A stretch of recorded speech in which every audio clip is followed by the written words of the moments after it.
शहर से बहुत दूर एक पुराने बगीचे के बीच एक बड़ा सा मकान था। मकान की दीवारें हल्की पीली थीं, खिड़कियां लकड़ी की थीं और छत पर हमेशा कबूतर बैठे रहते थे।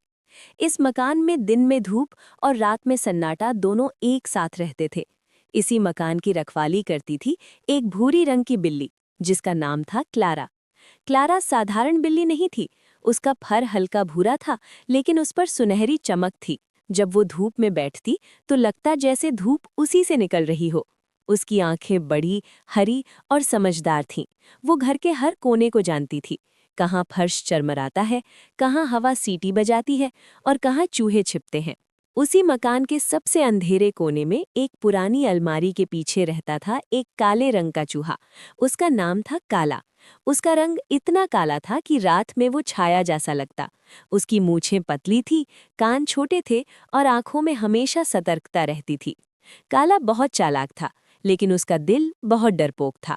क्लारा और काला दोनों एक ही घर में रहते थे, लेकिन दोनों की दुनिया अलग थी। क्लारा दिन की रानी थी, काला रात का राजा। दिन में क्लारा खिड़की के पास बैठकर धूप सेंकती, पंजे चाटती और हर आवाज पर कान खड़े कर लेती। रात में काला बाहर निकलता, धीरे धीरे चलता, एक एक कदम सोच कर रखता। कभी कभी दोनों की नजरें मिल जाती। क्लारा की आंखों में चौकसी होती, काला तुरंत भाग जाता। ऐसा कई महीनों तक चलता रहा। एक दिन घर के मालिक बाहर चले गए। घर पूरी तरह शांत हो गया। कोई आवाज नहीं, कोई हलचल नहीं। क्लारा को अजीब सा लग रहा था। उसे अकेलापन महसूस होने लगा। उधर काला भी डरा हुआ था। बिना इंसानों के घर और भी डरावना लग रहा था। उसी रात तेज आंधी आई। हवा खिड़कियां हिलाने लगी, पेड़ झुकने लगे, बिजली चमकी और जोर की आवाज हुई। काला डर के मारे भागा, लेकिन फर्श गीला था। वो फिसल गया और एक टूटे बर्तन के नीचे फंस गया। वो बाहर नहीं निकल पा रहा था। क्लारा ने आवाज सुनी। वो धीरे धीरे उस ओर गई। उसने देखा, काला कांप रहा था। उसकी आंखों में डर था। पहली बार क्लारा ने उसे ध्यान से देखा। वो दुश्मन नहीं लगा, वो सिर्फ एक छोटा सा डरा हुआ जीव लगा। क्लारा ने अपने पंजों से बर्तन हटाया। काला बाहर निकला, लेकिन भागा नहीं। वो वहीं बैठ गया। दोनों कुछ देर तक एक दूसरे को देखते रहे। हवा की आवाज थी, बारिश की बूंदें थीं, लेकिन बीच में शांति थी।